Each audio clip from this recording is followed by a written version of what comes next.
नमस्कार साथियों, उम्मीद करता हूँ आप सब सकुशल होंगे और अपनी अपनी तैयारी में डटे होंगे। मिशन सीटेट जनवरी 2024 के लिए आज हम लेकर आए हैं हिंदी पेडागोजी सीटेट पेपर 2 कक्षा 6 से 8 के लिए। ये एक तरह से आपके लिए मॉक टेस्ट होगा, इसलिए आप अपना जो भी स्कोर हो उसको कमेंट करें और वीडियो को एंड तक देखें। ये टॉप 30 MCQ हैं जो आपके सीटेट 2011 से सीटेट 2023 का तक का जो एग्ज़ाम हुआ है उससे लिए गए हैं। सारे प्रश्न बहुत इंपॉर्टेंट हैं, तो चलिए शुरू करते हैं। प्रश्न नंबर 1 है, बच्चे भाषा सीखने की क्षमता के साथ पैदा होते हैं, मुख्यतः यह किसका विचार है? ऑप्शन 1 है जीन पियाजे, दूसरा है वाइगोत्स्की, तीसरा है पावलोव, चौथा है चॉम्स्की। तो प्रश्न नंबर 1 का सही आंसर है चॉम्स्की। तो चॉम्स्की ने कहा था बच्चे भाषा सीखने की क्षमता के साथ पैदा होते हैं। प्रश्न नंबर 2 है, वाइगोत्स्की के अनुसार भाषा चिंतन को निर्धारित करती है। दूसरा ऑप्शन है चिंतन भाषा को निर्धारित करती है। तीसरा ऑप्शन है भाषा एवं चिंतन एक दूसरे से स्वतंत्र रूप से विकसित होते हैं। चौथा ऑप्शन है भाषा एक अर्जित योग्यता है। तो वाइगोत्स्की जिन्होंने सामाजिक अधिगम का सिद्धांत दिया था, उनके अनुसार ऑप्शन नंबर 4 सही है, भाषा एक अर्जित योग्यता है। प्रश्न नंबर 3 है, स्वालीन विकार में बच्चा अपने हाथ पैर हिलाने में कठिनाई का अनुभव करता है। अगला ऑप्शन है सामाजिक अंतःक्रिया और संप्रेषण में कठिनाई का अनुभव करता है। नेक्स्ट ऑप्शन है अक्सर खाने से मना कर देता है। लास्ट ऑप्शन है अपने ही कार्यों में लीन रहता है। तो प्रश्न नंबर 3 का सही आंसर है ऑप्शन नंबर 2, सामाजिक अंतःक्रिया और संप्रेषण में कठिनाई का अनुभव करता है। प्रश्न नंबर 4 है, चॉम्स्की इस बात में दृढ़ विश्वास था कि बच्चे व्याकरण के सहजात ज्ञान के साथ जन्म लेते हैं जो नंबर 1 ऑप्शन कुछ भाषाओं के अर्जन का आधार बनता है। ऑप्शन नंबर 2 सभी भाषाओं के अर्जन का आधार बनता है। ऑप्शन नंबर 3 कुछ भाषाओं के अधिगम का आधार बनता है। ऑप्शन नंबर 4 सभी भाषाओं के अधिगम का आधार बनता है। तो प्रश्न नंबर 4 का सही आंसर है ऑप्शन नंबर 2, सभी भाषाओं के अर्जन का आधार बनता है। किसने कहा था? चॉम्स्की ने, कि बच्चे जो होते हैं वो व्याकरण के सहजात ज्ञान के साथ जन्म लेते हैं जो सभी भाषाओं के अर्जन का आधार बनता है। प्रश्न नंबर 5 है, दो पदों के बीच में उचित विराम देना कहलाता है अनुतान, संगम, बलाघात, विराम। तो प्रश्न नंबर 5 का सही आंसर है संगम। जैसे मान लीजिए कोई शब्द है सोना, तो इसको अगर इस तरह हम सोना, ऐसे तो एक धातु होगी, अगर इसको लिखें सो अलग लिखें और डैश लगा दें बीच में योजक चिन्ह द्वारा, तो ना अलग लिख दें तो क्या हो जाएगा? सो ना, मतलब सोना नहीं है, मत सो। तो इसलिए ऐसे जो शब्द होते हैं यहाँ पे जो विराम दिया जाता है उसको बोलते हैं संगम।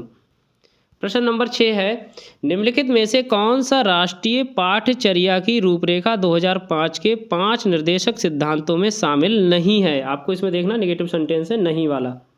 पहला है स्कूल के बाहर के जीवन से ज्ञान को जोड़ना। दूसरा है यह सुनिश्चित करना कि सीखना रटने के तरीकों से हट जाए। तीसरा है पाठ्यचर्या को इस प्रकार समृद्ध करना कि वह बच्चों के समग्र विकास में मदद करे और पाठ्य पुस्तक केंद्रित ना हो। नंबर 4 है एक व्यावसायिक अध्यापक की भूमिका निभाना।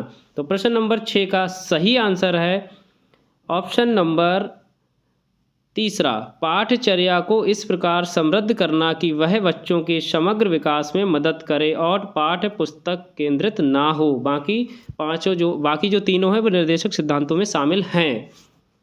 प्रश्न नंबर 7 है, सारांश पठन के रूप में भी जाना जाता है। सारांश पठन किसके रूप में भी जाना जाता है? नंबर 1 सरसरी तौर पर पठन, नंबर 2 बारीकी से पठन, नंबर 3 रिकॉर्ड करना, नंबर 4 कूटबद्ध करना। तो सही आंसर है ऑप्शन नंबर 1 सरसरी तौर पर पठन।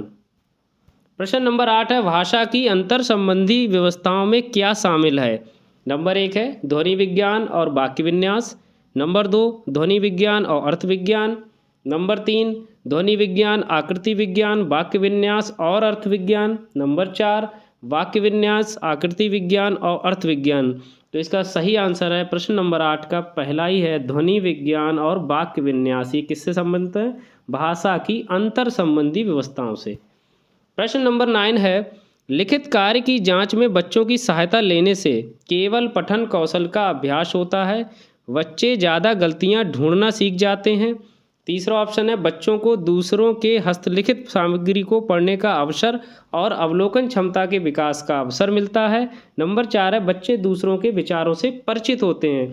तो प्रश्न नंबर 9 का सही आंसर है ऑप्शन नंबर 3 बच्चों को दूसरे के हस्तलिखित सामग्री को पढ़ने का अवसर और अवलोकन क्षमता के विकास का अवसर मिलता है।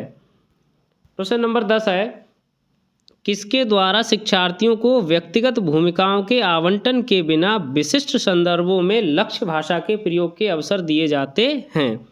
ऑप्शन 1 अभिव्यक्ति, ऑप्शन 2 है सिमुलेशन, ऑप्शन 3 है रोल प्ले, ऑप्शन 4 है प्रतियोगिता। तो प्रश्न नंबर 10 का सही आंसर है अभिव्यक्ति। हमेशा ध्यान रखिए, भाषा में एक तो अभिव्यक्ति, दूसरा अवसर और तीसरा क्या है आपको परिवेश, यानी इन चीज़ों का ध्यान रखना। ये ऑप्शन में ये चीज़ें आएंगी तो कहीं ना कहीं आंसर सही होने की संभावना हो जाती है। प्रश्न नंबर 11 है, भाषा शिक्षण का संप्रेषण परक उपागम वार्षिक संरचनाओं की जानकारी पर बल देता है, संदर्भ में भाषा प्रयोग की कुशलता पर बल देता है, मातृभाषा प्रयोग का निषेध करता है, बोलना कौशल पर बल देता है। तो प्रश्न नंबर 11 का सही आंसर है ऑप्शन नंबर 2, संदर्भ में भाषा प्रयोग की कुशलता पर बल देता है। प्रश्न नंबर 12 है, मैं चाट खाई और फिर मैंने हंसी शर्मिला का ये भाषा प्रयोग मुख्यतः किसकी ओर संकेत करता है? पहला है व्याकरण की नियमों की जानकारी ना होना, दूसरा है नियमों का अति सामान्यीकरण, तीसरा है भाषा प्रयोग में असावधानी, चौथा है भाषा की समझ ना होना। कहने का मतलब है बच्चे ने जो लिखा है वो बोल तो लेता है और ये कहना भी जानता है, व्यक्त भी करना है, लेकिन वो लिख नहीं पा रहा है। इसका मतलब क्या हो रहा है उसके साथ? व्याकरण के नियमों की उसे जानकारी नहीं है। तो 12 का ऑप्शन नंबर 1 सही हो गया। प्रश्न नंबर 13 है, लोकगीतों को भाषा की कक्षा में स्थान दिया जाना चाहिए क्योंकि लोकगीतों को बढ़ावा देना भाषा शिक्षण का मुख्य उद्देश्य है। अगला ऑप्शन है लोकगीत गाए जा सकते हैं। नेक्स्ट है केवल लोकगीतों के माध्यम से पारंपरिक मूल्यों की शिक्षा दी जा सकती है।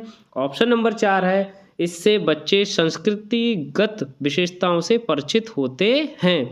तो ये कल्चरल एक्टिविटी पे बेस्ड है, ये पूरी थीम जो है लोक भाषा लोकगीत जो होते हैं, तो इसका मतलब हमारी स्थानीय जो कल्चर है उससे हमको परिचित होने को मिलता है बच्चों को। इसलिए 13 का ऑप्शन नंबर 4 सही है, इससे बच्चे संस्कृतिगत विशेषताओं से परिचित होते हैं। प्रश्न नंबर 14 है, पाठ पढ़कर बच्चों से प्रश्न बनवाने से इस बात का पता चलता है कि बच्चे प्रश्नवाचक शब्दों से परिचित हैं या नहीं। पहला ऑप्शन था ये। दूसरा है शिक्षक को यह जानने का अवसर मिलता है कि बच्चों ने पाठ को कितनी गहराई से समझा है।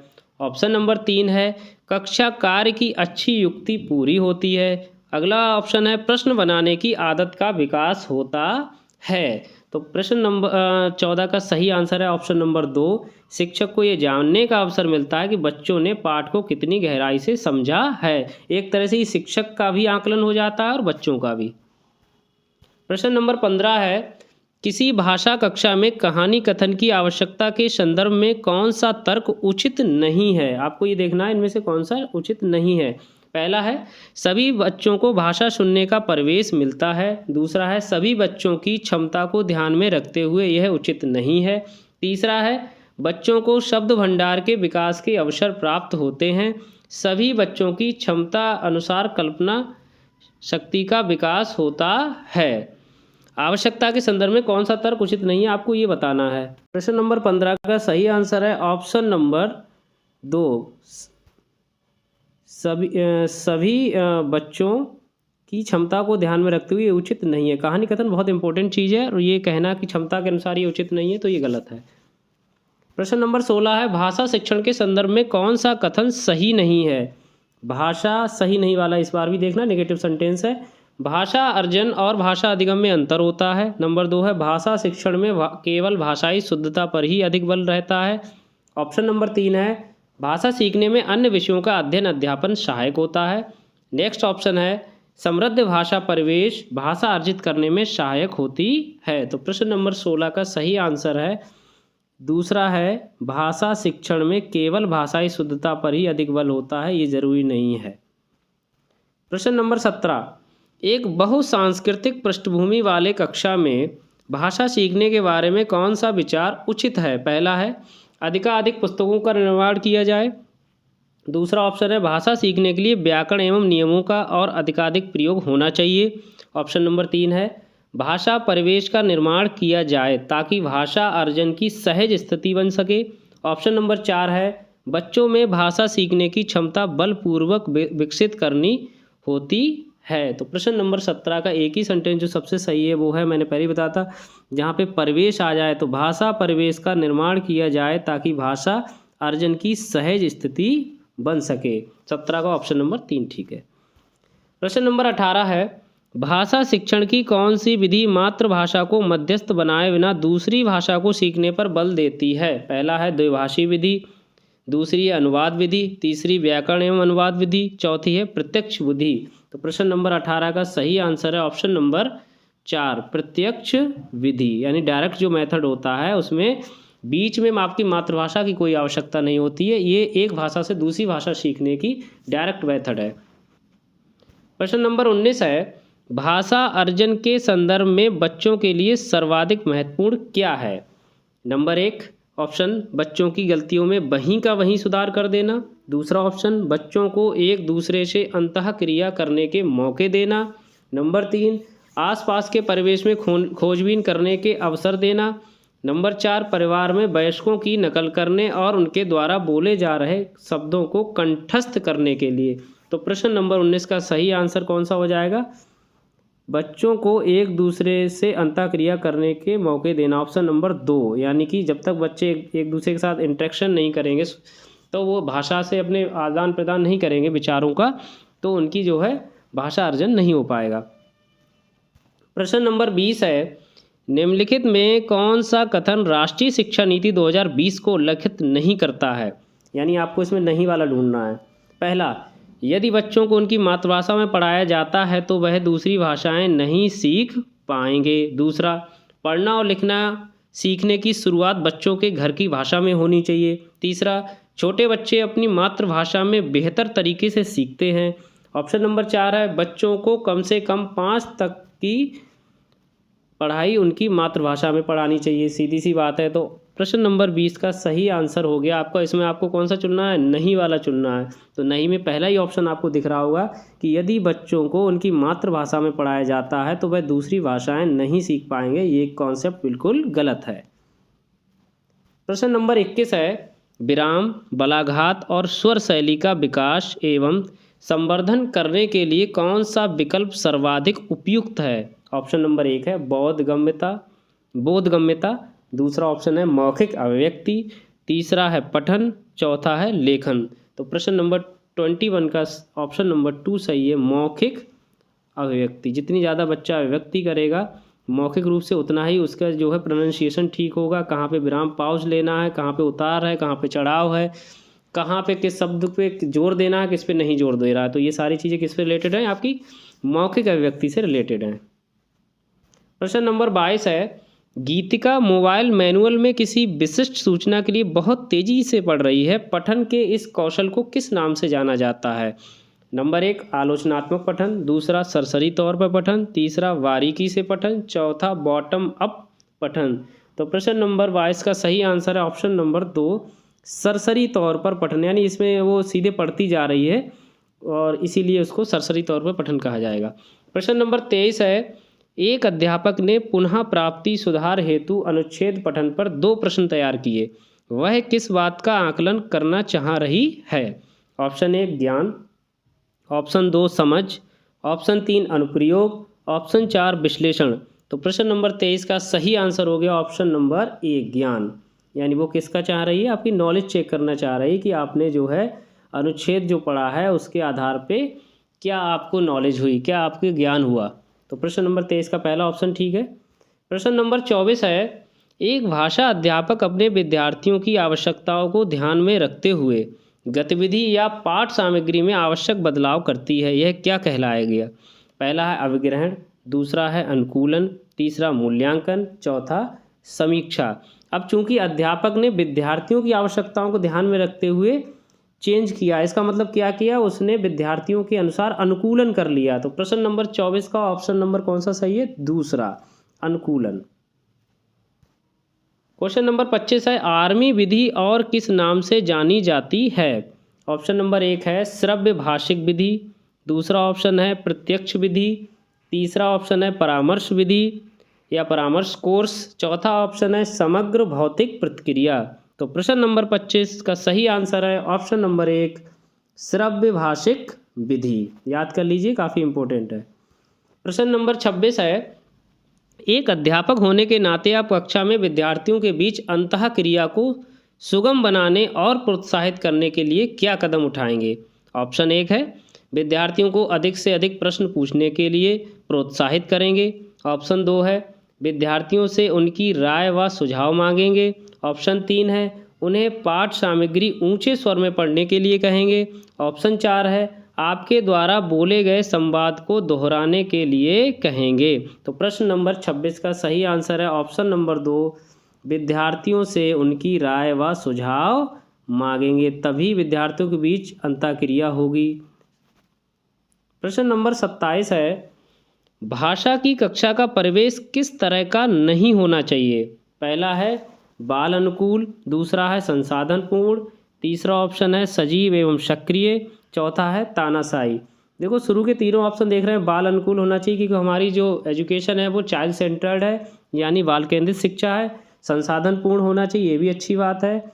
और सजीव एवं सक्रिय हो, ये भी ठीक है। क्या नहीं होना चाहिए, तानाशाही, यानी डिक्टेटरशिप नहीं चलेगी यहाँ पे। एक टीचर जो होता है वो सुगमकर्ता का काम करता है, अगर वो तानाशाही तरीके से क्लास को चलाएगा तो बच्चों को सीखने के पर्याप्त अवसर प्राप्त नहीं होंगे। प्रश्न नंबर 28 है अनुच्छेद लिखते समय व्याकरण, विराम चिन्ह और वर्तनी की जांच करना प्रक्रिया लेखन का कौन सा चरण है। पहला है प्रारूपण, दूसरा है संपादन, तीसरा है प्रकाशन, चौथा है विचार बिंदु खोजना।